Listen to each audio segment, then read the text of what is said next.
Hi, I'm Jill McBride Baxter, and I've been a sports law attorney for 30 years and a coach's kid and a coach's wife.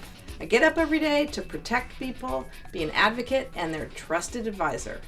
Let's get after it. Jill, if I'm a coach, what questions do I need to ask my agent? Well, the first question I ask is whether or not they actually are an attorney, because and how much experience they have with contracts. The biggest struggle that I have found with coaches is they don't read their contracts. And if somebody is not an attorney that's negotiating with the school, just remember that they're going against 5 or 6 or maybe a whole law firm of lawyers that have created an agreement that protects the employer, but I guarantee you it's not protecting you. So you really need to have a lawyer, okay? The second thing I think I would want to know is what their values are, because you want to see if your values and their values match, okay? I've talked a lot about it in my consulting package and other particular videos and about how I represent people. So you need to ask them, what's it going to be like, and I did a video on this, what's it going to be like to be represented by you?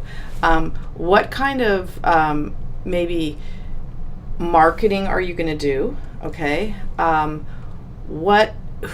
Who are you connected in the industry? Okay.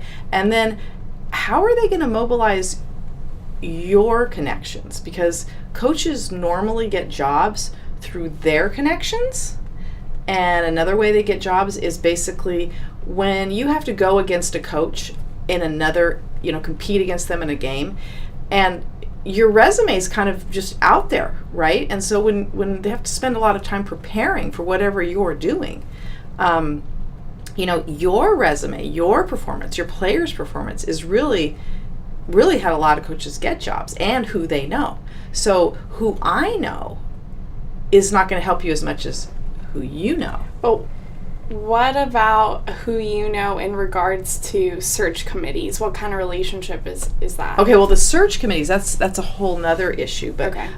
That's a process. So you always you need to ask the person what kind of connections they have with the search committees. Okay. And so I've dealt with most of the search committees because my coaches have been in searches, right? And there's a process for that. You call the person in their office that's doing the search and you submit their information. And if you're the right fit for the job, you'll get an interview. If you're not, you won't. It's that simple.